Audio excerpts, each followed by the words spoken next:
Salam sejahtera bagi saudara-saudara sekalian. Mengucap syukur adalah kalimat yang sering kita dengar. Mudah untuk diucapkan tapi sulit untuk dilakukan. Karena emang pada umumnya setiap orang itu mengucap syukur ketika mendapat sesuatu. Mendapat kado, mendapat hadiah, ataupun juga terluput dari bencana atau sesuatu yang buruk. Contoh konkret, misalnya saat ini banyak orang sakit, kena COVID, kitanya sehat. Kita bersyukur. Banyak orang yang kena pemutusan hubungan kerja, kita masih bisa bekerja. Kita bersyukur. Tapi saudara-saudara, tetap saja ada orang yang dalam kondisi nyaman, tidak bisa mengucap syukur. Nah, hari ini saya akan membahas 1 Tesalonika 5 ayat 18. Mengucap syukurlah dalam segala hal, sebab itulah yang dikehendaki Allah di dalam Kristus Yesus bagi kamu. Melalui pembacaan ini, ada dua hal yang saya ingin sampaikan. Yang pertama, mengucap syukur itu benih, bukan buah. Letaknya di awal, bukan di akhir. Menjadi penyebab, bukan akibat. Nah, saudara-saudara, seringkali orang itu hanya mengucap syukur setelah mendapat sesuatu. Biasanya orang punya konsep seperti ini, banyak yang kecewa. Kenapa? Karena ketika dia minta sama Tuhan lalu yang dikasih tidak seperti yang dia harapkan, maka dia kecewa. Mengucap syukur tidak mudah dalam konsep seperti itu. Tetapi kalau mengucap syukur diletakkan di awal, menjadi awal di mana kita merencanakan sesuatu, menjadi awal di dalam doa kita, maka mengucap syukur itu akan menghasilkan sebuah pertumbuhan.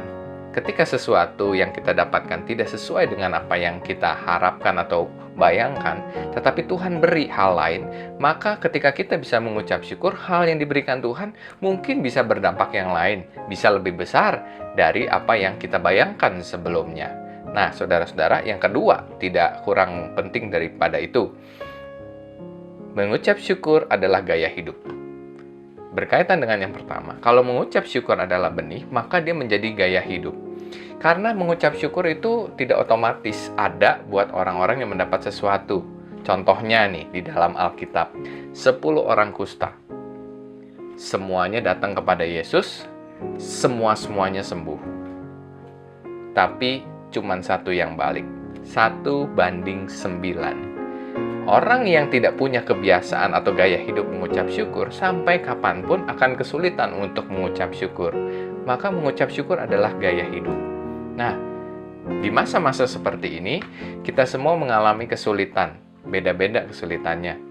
Ada yang pemutusan hubungan kerja, ada yang pemotongan gaji, ada yang kesulitan makan, ada yang sakit jadi nggak bisa berobat gara-gara situasi seperti ini. Bahkan ada yang berduka karena orang yang dikasihnya meninggal dalam situasi seperti ini.